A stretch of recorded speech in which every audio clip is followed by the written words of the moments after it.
Fenton, we just need you to turn the microphone on there. Okay, there's a little switch there when you guys go on the cable there. Very Sure. good. Thank you. Thank you, Mike.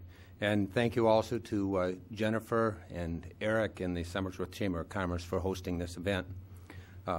Also want to just note that I believe it's 5 of my children are here tonight, and my wife Shirley and my youngest grandchild.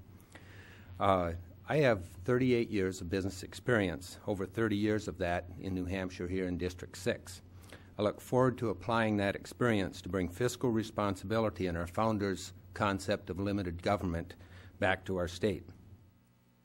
I work with budgets and financial numbers every day. I will be using a lot of numbers tonight, but really is necessary to do so in order to understand the precarious position that our state is in. I'll try to keep it simple. So I'm going to start with 3 numbers: 24, 84, and 800. In the last 4 years that my opponent has served as our state senator, she has increased the total state budget by over 24%. Putting that into perspective of your budget, that amounts to over $3,600 for a family of 4 per year. The second number is 84. In 4 years, my opponent voted to add or increase 84 taxes and fees. All that to fund her bloated budget. You felt these increases in your wallet. A 35 to 70% increase in vehicle registration costs. A 12% increase in the rooms and meals tax that you notice every time you go out to eat. A job-killing LLC income tax. And also to fund, again, a really overspent budget, my opponent attempted with her colleagues to take $110 million from a private state malpractice fund that's funded by doctors and nurses within our state. That was overturned by the Supreme Court, and then there was continued followed effort after that to change the rules so that it could be taken. The final number, and I think the most significant for the future, is that we're facing a projected budget deficit of nearly $800 million in the next 2-year budget period. That is the precarious position that our incumbent Senator Jackie Cilley is leaving the state in after her 4 years in the Senate. It's very clear something has to change. As an experienced businessman, I will work hard to lower the state budget expenses and reduce taxes and fees in New Hampshire. And I will also work to lower the taxes and regulatory burden on small businesses. Small businesses throughout the country and in New Hampshire, it's the same, produce 80% of all new jobs. The very best way to create new jobs is to reduce regulatory burden on small businesses. Right now, according to the National Tax Foundation, New Hampshire is 50th in the nation, worst in the nation for corporate business taxes. And according to MSNBC, we are 37th in the nation for overall business climate, 37th with, again, 1 being best and 50th being worst. Finally, I'll vigorously oppose a New Hampshire income tax or sales tax. I don't believe my opponent will make that pledge to you. Here in New Hampshire, we have a spending problem. It's clear. Something has to change. I ask for your vote to allow me to go to Concord as a catalyst for that change, and the change that we're looking for is back to fiscal responsibility and conservative values. Thank you very much.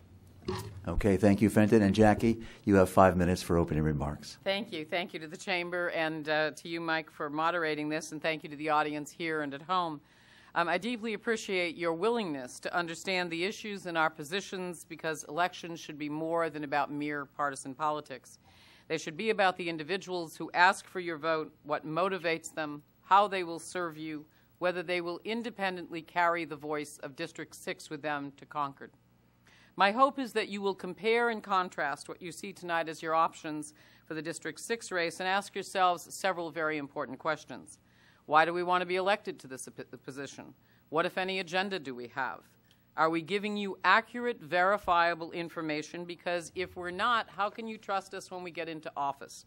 Do we grasp the full complexity of the issues that will face our state, or are we offering oversimplistic solutions such as those that led to the 16-year debacle of the New Hampshire retirement system now being paid for by the state and our communities? And lastly, are we being forthright with you? Are we giving you standardized partisan sound bites? Because if we're wedded to our party, I fail to understand how we can be an independent voice for you. I believe these are important questions. They're ones that I ask myself when I go into the voting booth, and so I'll be happy to answer them now for you. My motivation and agenda in asking for your vote is pretty simple. Our family, from General Joseph Cilley to my husband's service in Vietnam, has served this state. Generations of Cilleys have fought to keep New Hampshire strong. We've served this state in a myriad of ways, and it's a unique honor for me to serve in the capacity that I do. That weight of history keeps me informed on anything that I do in the New Hampshire Senate, and it underscores my primary agenda, which is to fiercely protect the very character of what has made New Hampshire great while helping to move this state into the future. I frankly worry about people moving here and figuring they know what we New Hampshireites are all about and what's good for us, because the legislature is full of folks who haven't been here too long. As for providing the citizens with District 6 accurate information, I work diligently to ensure that I have credible and authoritative sources on all information I provide our citizens, and it's used to inform my vote. Now you're going to hear a bunch of numbers, as you just did, and I'm sure that there'll be more slung around this evening, most of which is intended to underscore a particular political agenda. So I want to give you some objective facts. The New Hampshire General Fund budget, according to the New Hampshire Center for Public Policy, hardly a bipartisan group, said that we were 1% less in the last biennium in the general fund. Overall spending included in that budget did indeed rise 12%, again by the same source, because of federal funds that were put into it. Despite forecasts 4 years ago that we'd have a $200 million budget hole, and 4 years ago, and 2 years ago, $500 million budget hole, we appear to have a small surplus that the governor claims is $70 million, and yes, that includes restructuring our debt at a much more favorable rate. That's according to our Department of Administrative Services. We are mandated to produce a balanced budget, so there can be no budget gap or budget hole.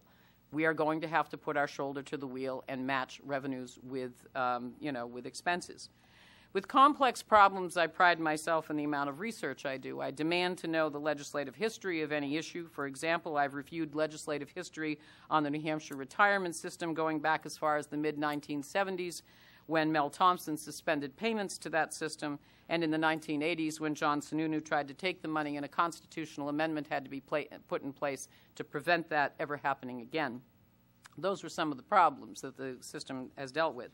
My most important job as your New Hampshire Senator is to do my due diligence to ensure meeting the interests of of the needs of citizens of District 6.